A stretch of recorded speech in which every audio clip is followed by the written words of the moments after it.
Hello साथीहरू सबैलाई नमस्कार। आज हामी 2083 असार महिनाका सम्पूर्ण समसामयिक घटनाहरू लिएर आएका छौँ। अन्त्यसम्म यस भिडियोलाई हेरेर साथ दिनुहोला। हाम्रो च्यानललाई लाइक सब्स्क्राइब गर्नुभएको छैन भने लाइक सब्स्क्राइब गर्नुहोला र ताकि हामीले हालेका सम्पूर्ण भिडियोहरू हजुरहरूमा चाहिँ नोटिफिकेसनको रूपमा चाहिँ आइपुग्नेछन्। त्यसकारणले गर्दा यस च्यानललाई लाइक सब्स्क्राइब पनि गर्नुहोला। यहाँ हामी यस्तै समसामयिक घटनाहरू र अन्य जानकारीमूलक भिडियोहरू लिएर आइरहने गरेका छौँ। र आज हामीले यो 2083 को असार महिनामा भएका राष्ट्रिय स्तरका अन्तर्राष्ट्रिय स्तरका समसामयिक घटना, त्यसै गरी चाहिँ खेलकुदसँग सम्बन्धित घटनाहरू, अनि यस महिनामा भएका दिवसहरू, यस महिनामा प्रदान गरेका पुरस्कारहरू लगायतका विषयमा चाहिँ हामी यहाँ जानकारी दिनेछौँ। अब यस पछाडि अगाडि बढौँ है त। अब आज यहाँ समसामयिक घटना, पहिला राष्ट्रिय स्तरका समसामयिक घटनाबाट हामी अगाडि जानेछौँ। राष्ट्रिय स्तरको समसामयिक घटनाको पहिलो समसामयिक रहेको छ। यो 7 प्रदेशले आर्थिक वर्ष 83-84 को बजेट सार्वजनिक गरेका छन्। नेपालमा प्रत्येक प्रदेशले असार 1 गतेभित्र बजेट सार्वजनिक गर्नुपर्ने प्रावधान रहेको छ। सोही बमोजिम 2083 असार 1 गते 7 प्रदेशले चाहिँ आफ्नो चाहिँ यस वर्षको 83-84 को बजेट चाहिँ सार्वजनिक गरिसकेका छन्। अब कुन प्रदेशको कति बजेट रहेको छ त? कोशीको चाहिँ 40 अर्ब 44 करोड 98 लाख बजेट यस वर्ष चाहिँ प्रस्ताव गरेको छ। त्यसैगरी मध्य प्रदेशले 41 अर्ब 13 करोड 46 लाख, बागमती प्रदेशले 66 अर्ब 93 करोड 33 लाख, गण्डकी प्रदेशले 32 अर्ब 49 करोड 49 लाख, अनि त्यसै गरी लुम्बिनी प्रदेशले 37 अर्ब 38 करोड 45 लाख र कर्णाली प्रदेशले 35 अर्ब 39 करोड 85 लाख र सुदूरपश्चिम प्रदेशले 37 अर्ब 70 करोड 40 लाख चाहिँ बजेट प्रस्ताव गरेको छ यस वर्ष। र त्यसै गरी सबैभन्दा हेर्नु त सबैभन्दा बढी बजेट कुन प्रदेशको छ भने सबैभन्दा बढी बजेट चाहिँ कसको छ? बागमती प्रदेशको रहेको छ। सबैभन्दा कम कसको छ भने यस वर्ष चाहिँ सबैभन्दा कम चाहिँ गण्डकी प्रदेशको सबैभन्दा कम रहेको छ। हेर्नु त सबैभन्दा बढी चाहिँ कसको रहेछ? बागमती प्रदेशको रहेछ। बढी प्रस्ताव गर्ने यो रहेछ। र सबैभन्दा कम कसको छ भने कम चाहिँ सबैभन्दा कम गण्डकी प्रदेशको रहेको छ। यहाँ क्रमशः हामीले हेर्न सक्छौँ। सबैभन्दा बढी बागमतीको, त्यसरी मधेसको, कोशी, सुदूरपश्चिम, लुम्बिनी, कर्णाली र सबैभन्दा कम गण्डकी प्रदेशको रहेको छ। यसरी कहिलेकाहीँ क्रम मिलाऊ भनेर पनि सोध्न सक्छ। यसलाई पनि यसो ख्याल गरिदिनु होला है। अर्को दोस्रो समसामयिक घटना रहेको छ। अर्को समसामयिक घटना रहेको छ लोकसेवाको वार्षिक उत्सव। 2008 साल असार 1 गते लोकसेवाको स्थापना भएको अवसरमा हरेक वर्ष लोकसेवाले वार्षिक उत्सव मनाउने गर्दछ। यस वर्ष कति वार्षिक उत्सव मनाइयो भने 76औं वार्षिक उत्सव मनाइयो। कहिले मनाइन्छ? असार 1 गते। 2008 साल असार 1 गते लोकसेवाको स्थापना भएकोले लोकसेवा एक नेपालको संवैधानिक निकाय हो, जसलाई नेपालको संविधानको भाग 23 को धारा 243 मा व्यवस्था गरेको छ भने यसका काम कर्तव्यहरू धारा 243 मा राखिएको छ। र त्यसैगरी प्रदेश लोकसेवा सम्बन्धी चाहिँ संविधानमा कहाँ व्यवस्था छ भने धारा 244 मा व्यवस्था गरिएको छ। अर्को समसामयिक घटना रहेको छ धितोपत्र बोर्डको अध्यक्षमा भट्ट नियुक्ति। 2083 साल असार 5 गते गोपाल प्रसाद भट्टलाई नेपाल सरकारले नेपाल धितोपत्र बोर्डमा चाहिँ नियुक्ति गरेको छ। र त्यसैगरी अर्को समसामयिक घटना रहेको छ गृह मन्त्रालयमा हेलो गृह कल सेन्टरको स्थापना गरियो। यो विभिन्न चाहिँ सेवाग्राहीहरूका चाहिँ गुनासा सुन्नका लागि गृह मन्त्रालयले एउटा हेलो गृह कल सेन्टर स्थापना गरेको छ, जसलाई 2083 साल असार 5 गते स्थापना गरेको थियो। गृह मन्त्रालय सेवाग्राहीको गुनासो सुन्नका लागि उक्त कल सेन्टर स्थापना गरेको छ। अब तपाईलाई गृह मन्त्रालयसँग सम्बन्धित कुनै गुनासोहरू गर्नु पर्यो भने 11-12 मा चाहिँ फोन गरेर, फ्री टोल फ्री नम्बर छ, यो चाहिँ फ्रीमा कल गर्न पाइने, 11-12 मा कल गरेर गुनासोहरू टिपाउन सक्नुहुनेछ है। गृह मन्त्रालयका कुनै गुनासो भएमा कतिमा डायल गर्ने? 11-12 मा हो। गृह मन्त्रालय हेलो कल सेन्टर स्थापना गरौँ 2083 असार 5 गते। अनि कति चाहिँ नम्बर हेर्नु त, कति चाहिँ नम्बर टोल फ्री नम्बर राखेको छ भनिदिन सक्छ कहिलेकाहीँ। यो 11-12 भनेर पनि याद गर्नु होला। त्यसैगरी अर्को हाम्रो राष्ट्रिय स्तरकै समसामयिक घटना रहेको छ। जुम्लालाई पूर्ण खोप सुनिश्चित तथा दिगोपना जिल्ला घोषणा गरियो। 2083 साल असार 16 गते जुम्ला जिल्ला पूर्ण खोप सुनिश्चित तथा दिगोपना जिल्ला घोषणा भएको। जिल्ला खोप समन्वय समितिको आयोजनामा 1 नगरपालिका सहित 7 गाउँपालिका गरी 8वटै स्थानीय तहलाई पूर्ण खोप सुनिश्चित तथा दिगोपना घोषणा गरिएको छ। र पूर्ण खोप सुनिश्चित तथा दिगोपना हुने चाहिँ पहिलो जिल्ला कुन हो भने डोटी हो है। यो चाहिँ ख्याल गर्नु न। यो पूर्ण खोप सुनिश्चित तथा दिगोपना घोषणा गर्ने पहिलो जिल्ला कुन भन्यो भने डोटी, तर पहिलो प्रदेश कुन भन्यो भने फेरि यता ख्याल गर्ने कोशी प्रदेशलाई ख्याल गर्ने।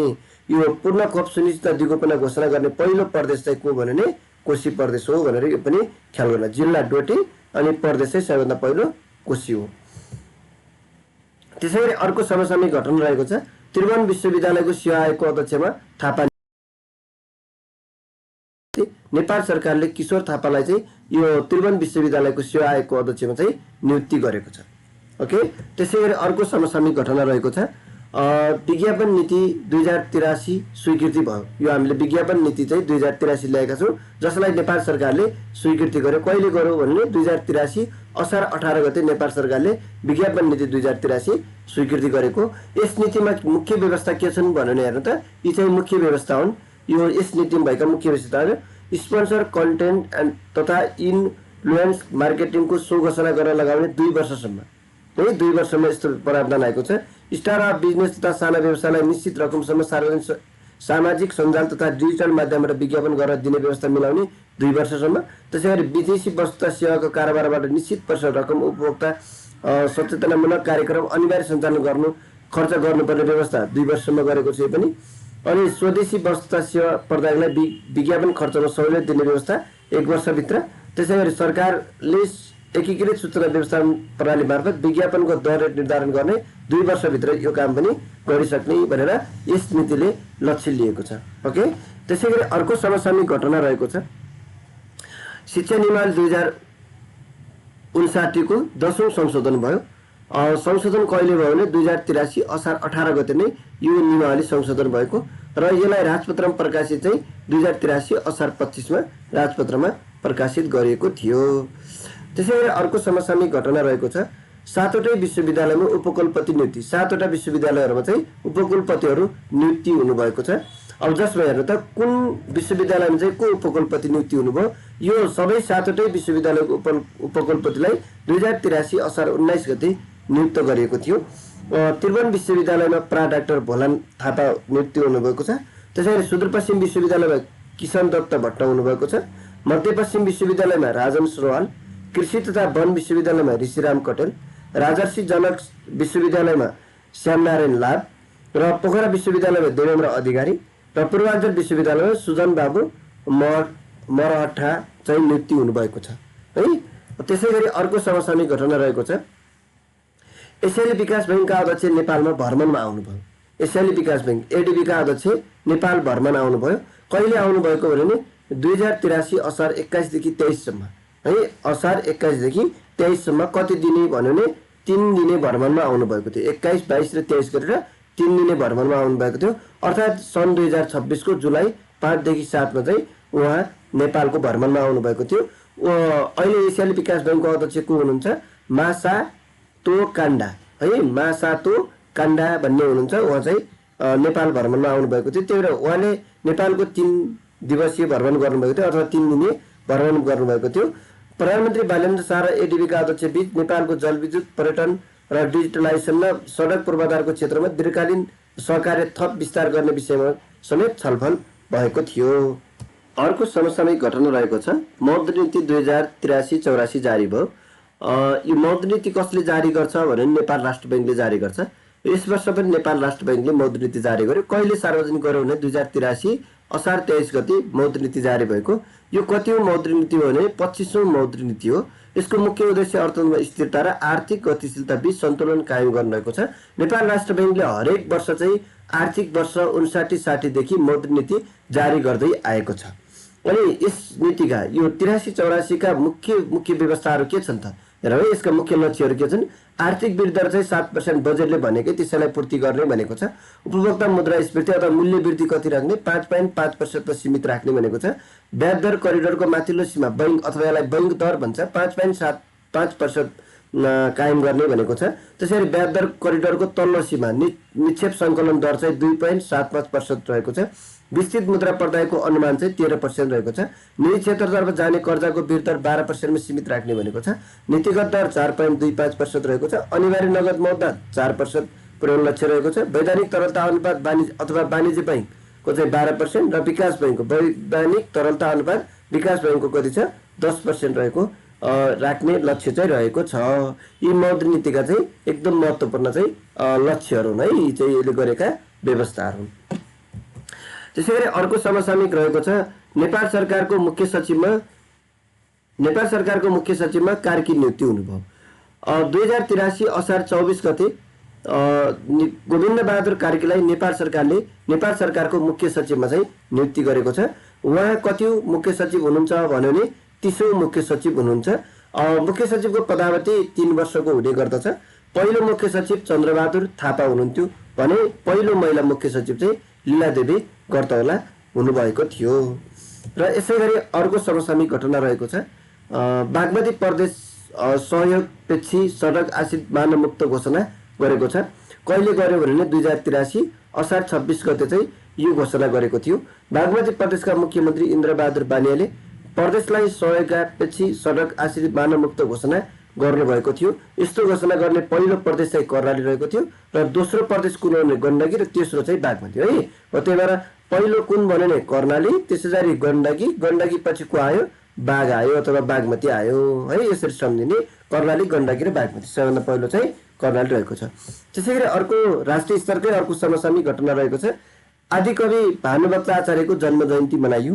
हरेक वर्ष असार 29 गते उहाँको जन्म जयन्ती मनाउने गरिन्छ।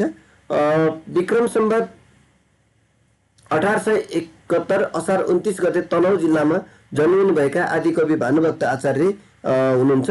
उहाँको अहिले चाहिँ 83 सालमा मनाएको जन्म जयन्ती कति हो भने 213 जन्म जयन्ती हो र यसरी मनाउन थालेको 2034 सालदेखि चाहिँ यो जन्म जयन्ती मनाउन सुरु गरेका हौ। त्यसैगरी साहित्यिक नाम आदिकवि रहेको छ। उहाँको साहित्यिक नाम के भने आदिकवि नै हो। हामी आदिकवि भानुभक्त आचार्य भनेर चिन्ने गर्छौँ। भाषिक र सांस्कृतिक सेतुका रूपमा रामायणको सरल नेपाली अनुवाद गरी छरिएका नेपाली मनलाई एक सूत्रमा बाँधेर नेपाली भाषाको जग बसाल्ने व्यक्ति उहाँ नै हुनुहुन्छ। रामायणलाई सरल नेपालीमा अनुवादन गरी भाषिक एकताको सूत्रपात उनका कृतिलाई प्रकाशमा ल्याउने व्यक्ति चाहिँ मोतीराम भट्ट हुनुहुन्छ। रामायण पढ्ने र सुन्ने संस्कारले विभिन्न भूगोलमा छरिएका नेपालीलाई एक साझा भाषिक र सांस्कृतिक पहिचान प्रदान गर्यो, जसले गर्दा उहाँलाई राष्ट्रिय विभूतिका रूपमा समेत हामी चिन्छौँ। उहाँ नेपालका 18वटा राष्ट्रिय विभूति मध्ये एक राष्ट्रिय विभूति पनि हुनुहुन्छ। त्यसैगरी अर्को समसामयिक घटना रहेको छ फिफाले अखिल नेपाल फुटबल संघलाई चाहिँ अथवा एन्फालाई निलम्बन गरेको छ। यस्तो निलम्बन 2026 जुन 24 गते चाहिँ यो फिफाले चाहिँ निलम्बन गरेको घोषणा गरेको थियो।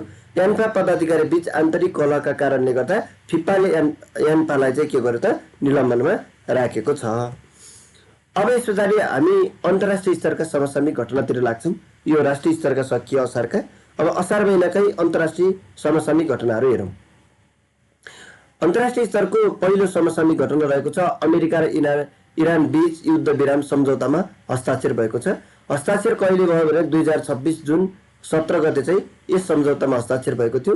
यो सम्झौता लागू 2026 को जुन 18 गतेदेखि चाहिँ लागू गर्ने भनेको थियो, तर अहिले पनि बम विस्फोटनहरू भइराखेकै छन्। यो युद्ध कहिले सुरु भएको थियो भने 2026 को फेब्रुअरी 28 मा चाहिँ इरान र अमेरिका बीच युद्ध सुरु भएको थियो। यसको मध्यस्थता चाहिँ कसले गर्यो भने पाकिस्तानले गर्यो है। यो सम्झौतामा हस्ताक्षर गराउने काम पाकिस्तानले गरेको थियो। सम्झौतामा हस्ताक्षर भएको स्थान फ्रान्सको भर्सिलिस दरबारमा भएको। यस सम्झौतामा कति बुँदा छन् भने 14वटा बुँदाहरू रहेका छन्। हस्ताक्षरकर्ता अमेरिकाको तर्फबाट राष्ट्रपति डोनाल्ड ट्रम्प र इरानका तर्फबाट इरानी राष्ट्रपति मसुद पेजेस्कियानले डिजिटल माध्यमबाट हस्ताक्षर गरेका थिए। यसै युद्धमा अमेरिकाको आक्रमणमा इरानका सर्वोच्च नेता आयतोल्ला अली खामेनीको सन् 2026 फेब्रुअरी 28 मा निधन पनि भएको थियो। यो डेटलाई पनि एकदम महत्त्वपूर्ण रूपमा हेर्नु होला। ओके, त्यसैगरी यस युद्ध विराममा भएका 14वटा मुख्य बुँदाहरू के हुन् भने यहाँ उल्लेख गरिएको छ, सरसर्ती हेर्नु होला। अघि यसैगरी अर्को समसामयिक घटना रहेको छ बेलायतद्वारा 16 वर्षभन्दा कम उमेरका बालबालिकालाई सामाजिक सञ्जाल प्रयोगमा प्रतिबन्ध लगाएको। कहिलेदेखि यस्तो प्रतिबन्ध लगाउने निर्णय गर्यो भने 2026 जुन 15 मा चाहिँ यस्तो निर्णय गरेको थियो र 2027 सालको सुरुवातदेखि लागू हुने अथवा 2027 को जनवरीदेखि चाहिँ यो निर्णय चाहिँ लागू हुनेछ र त्यसपछि बेलायतमा 16 वर्षभन्दा कम उमेरका बालबालिकाले यस्तो सामाजिक सञ्जालहरू प्रयोग गर्न पाउने छैनन्।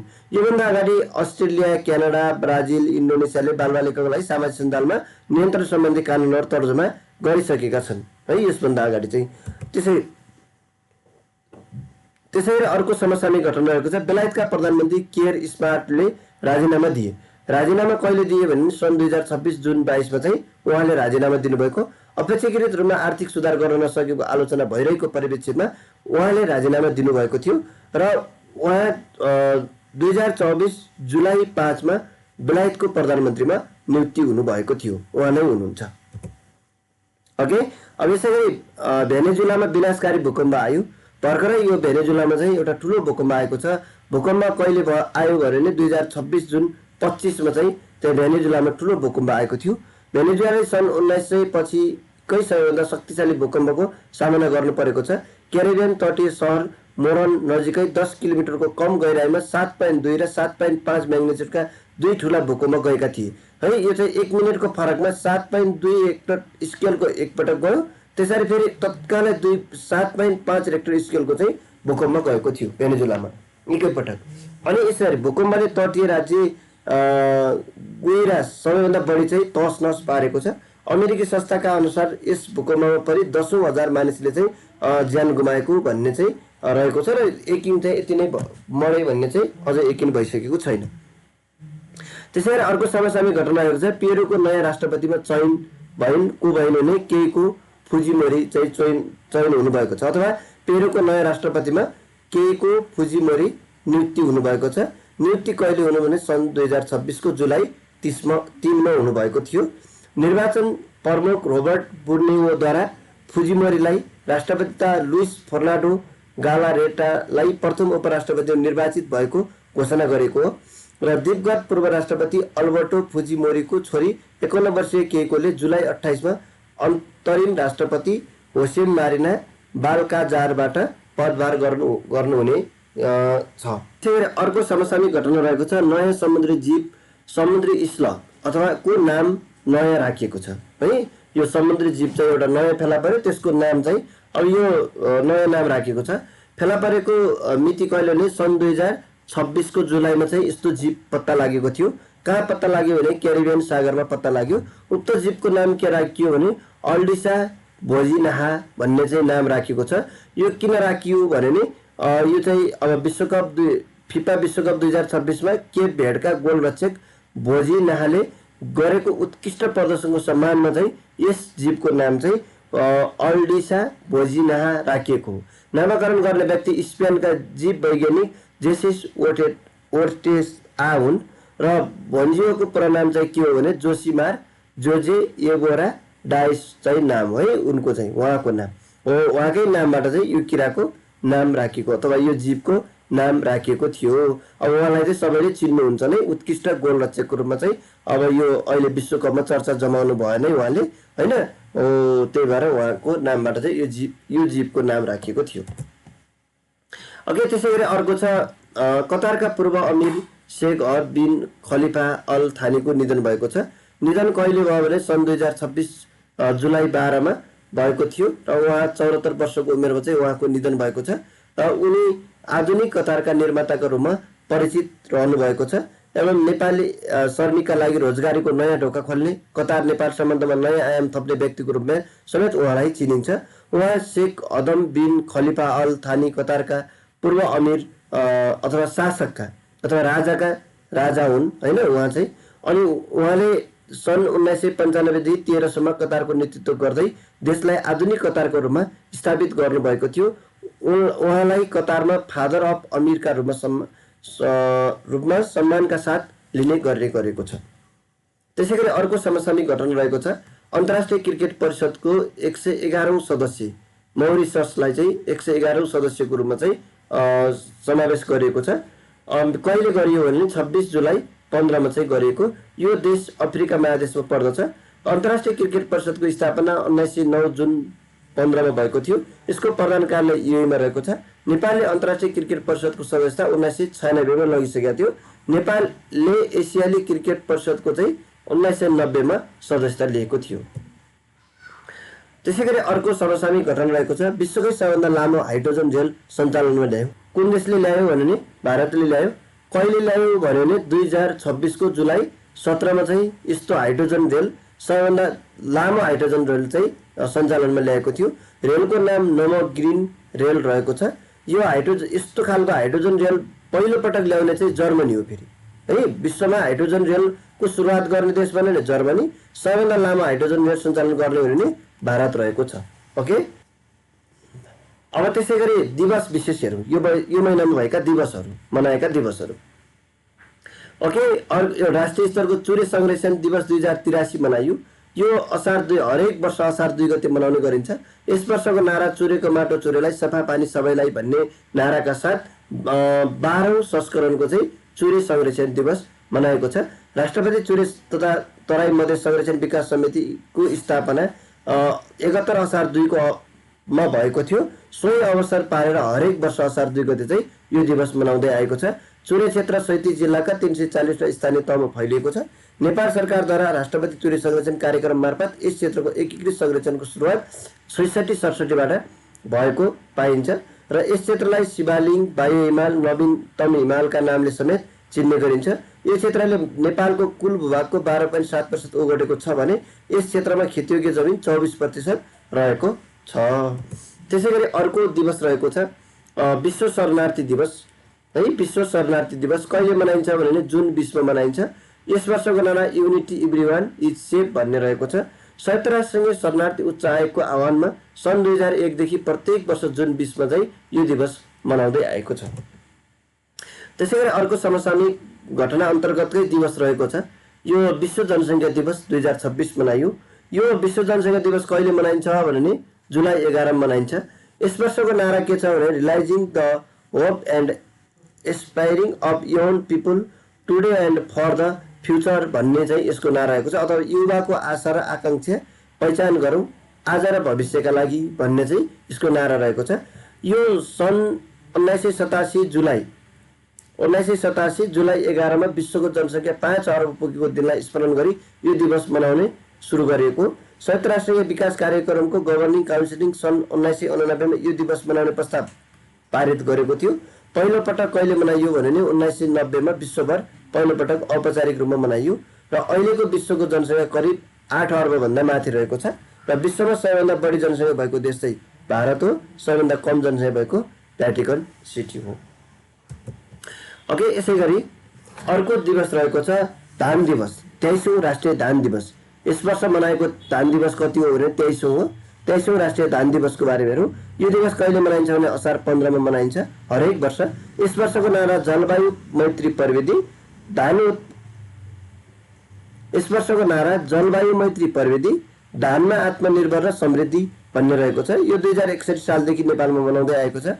पहिलो धान दिवसको नारा चाहिँ धान नै जीवन हो भन्ने चाहिँ रहेको थियो र नेपालका प्रमुख बालीमा चाहिँ सबैभन्दा प्रमुख महत्त्वपूर्ण बालीको रूपमा चाहिँ हामी धानलाई चिन्ने गर्दछौँ है। धान, त्यसरी मकै, गहुँ, कोदो, जौ, फापर भनेर चिन्छौँ। ओके, र यसै गरी अर्को हामीले मनाएको दिवस छ विश्व सङ्गीत दिवस। विश्व सङ्गीत दिवस कहिले मनाइन्छ भने जुन 21 मा मनाइन्छ र यस वर्ष नेपाल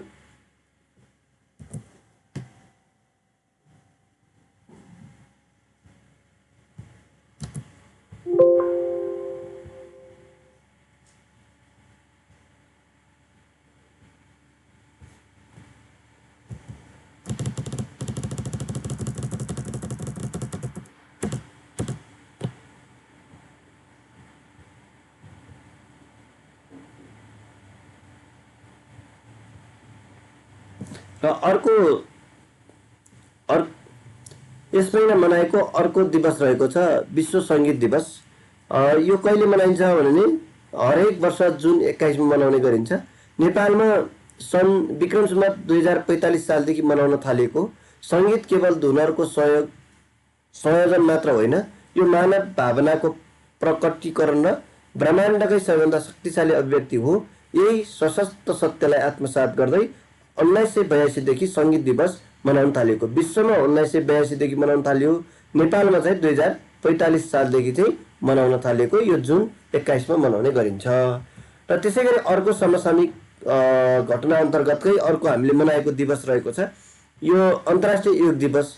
यो अन्तर्राष्ट्रिय योग दिवस कहिले मनाइन्छ भने जुन 21 मै मनाइन्छ। सङ्गीत सुन्दै योग गरौँ भन्ने होइन, यसरी सम्झिनुलाई। सङ्गीत सुन्दै एकै दिन रहेको छ सङ्गीत दिवस र योग दिवस। सङ्गीत सुन्दै के गर्ने त योग गर्ने भनेर भन्ने सन् 2026 को नारा अथवा 12औं योग दिवसको नारा योगा फर हेल्थ एजिङ भन्ने रहेको छ, अथवा यसलाई नेपालीमा स्वस्थ बुढौलीका लागि योग भन्ने चाहिँ नाराका साथ यो वर्ष मनाइयो। 2025 को नारा सिंह पृथ्वी र मानव स्वास्थ्यका लागि योग भन्ने रहेको थियो।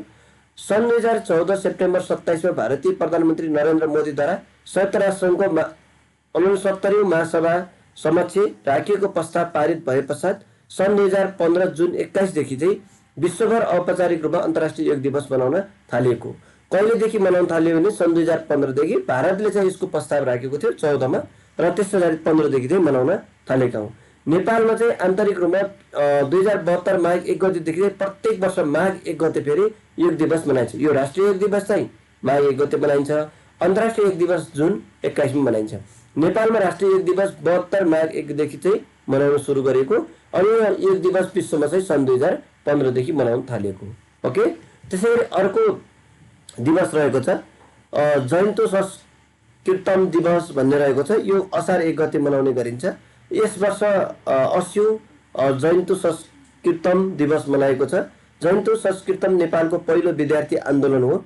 यो 2004 असार 1 गते तीनधारा पाठशालाका विद्यार्थीले राणा शासन विरुद्ध र आधुनिक शिक्षाको माग गर्दै आन्दोलन गरेका थिए।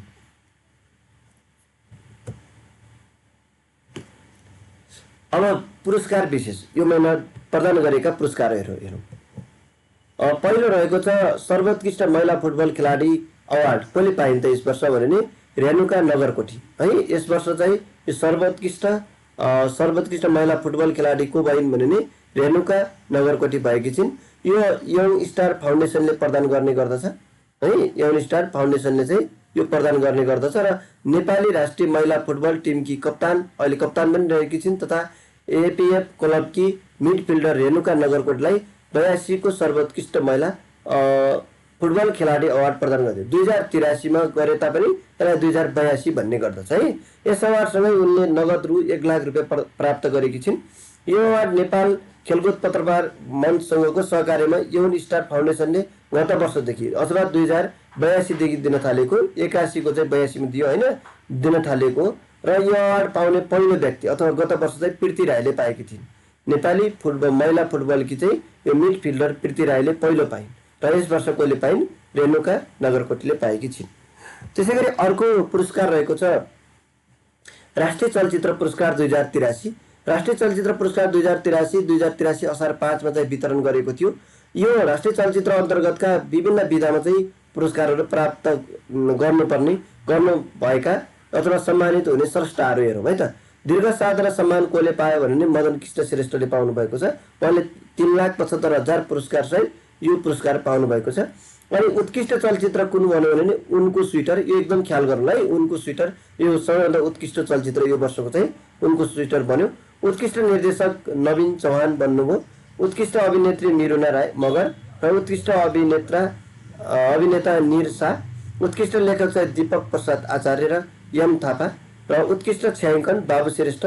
उत्कृष्ट सम्पादन चाहिँ नवकुल खड्गा। उत्कृष्ट आदिवासी चलचित्र इन्दिरा थिङ्गे मेवा चाहिँ भएको छ। ओके, अब यसै गरी अर्को पुरस्कार रहेको छ मदन भण्डारी राष्ट्रिय पुरस्कार 2082। पाउने व्यक्ति को हुनुहुन्छ भने लेखन तथा अध्याय रमेश रुचेन राई हुनुहुन्छ।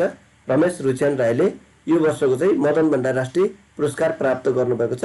पाउने कृति कुन भने सोभेता शार्दुल भन्ने चाहिँ कृति लेखे बापत उहाँले पाउनु भएको थियो। यसको राय 2 लाख राशि रहेको छ, पुरस्कार राशि। सम्मान पत्र सहित 2 लाख नगद पाउनु भएको थियो। उहाँले प्रदान गर्ने निकाय मदन भण्डारी फाउन्डेसनद्वारा चाहिँ यो प्रदान गरेको थियो। ओके, अब यसै गरी अर्को रहेको छ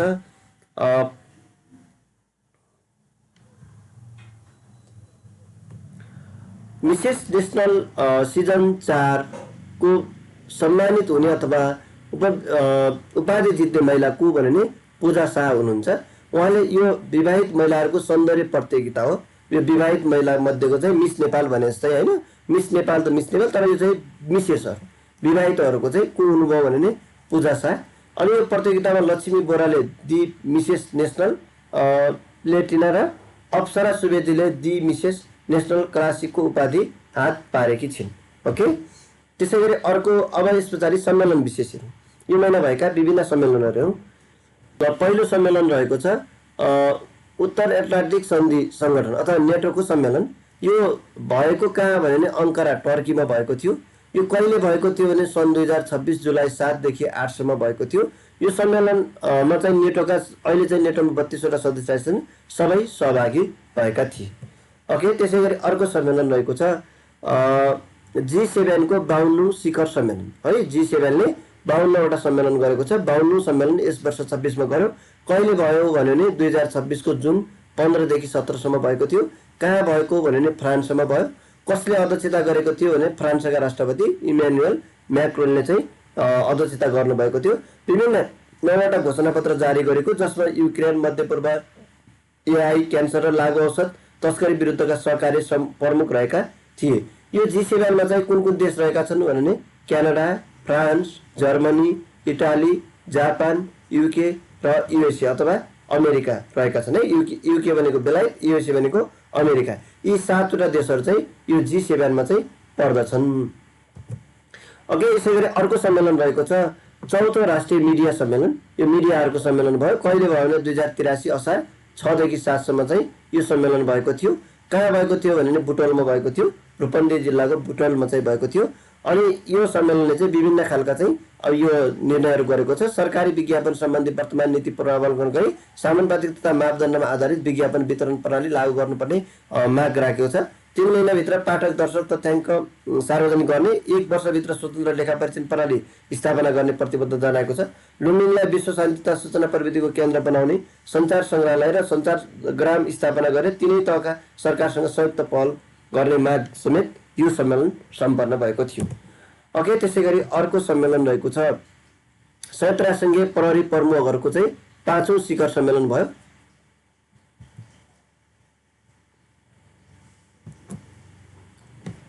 र त्यसै गरी अर्को सम्मेलन रहेको छ संयुक्त राष्ट्रसङ्घीय प्रहरी प्रमुखहरूको 5औं शिखर सम्मेलन भएको।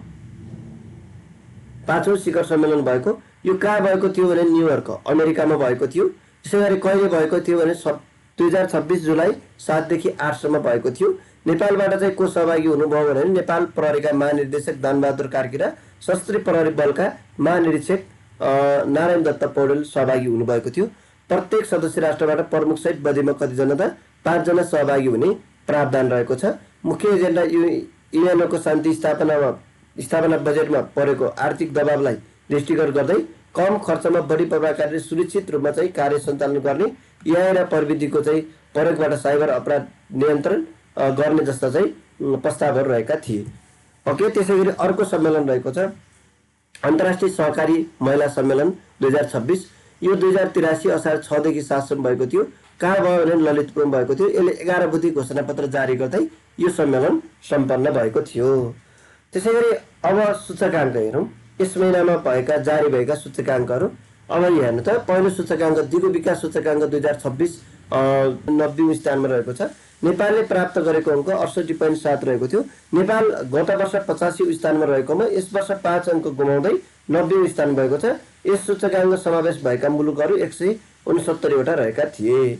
र त्यसै गरी अर्को सूचकाङ्क रहेको छ विश्व शान्ति सूचकाङ्क 2026। यो इन्स्टिट्युट फर इकोनोमिक्स एन्ड पिसले चाहिँ जारी गर्ने गर्दछ। नेपाल अहिले कति छ 111औं स्थानमा रहेको छ। गत वर्ष नेपाल यस्तो सूचकाङ्कमा 76औं स्थानमा रहेको थियो। कतिमा थियो 76औं स्थानमा रहेको थियो भने यस वर्ष नेपाल कति छ त 11औं स्थानमा रहेको छ। ल, यो भिडियो हेर्नु भएकोमा सबैजनालाई धेरै धेरै धन्यवाद। लाइक सब्स्क्राइब गरेर नभुल्नुहोला। यस्तै भिडियो ल्याएर तपाईहरु माझ हामी आउने नै छौं।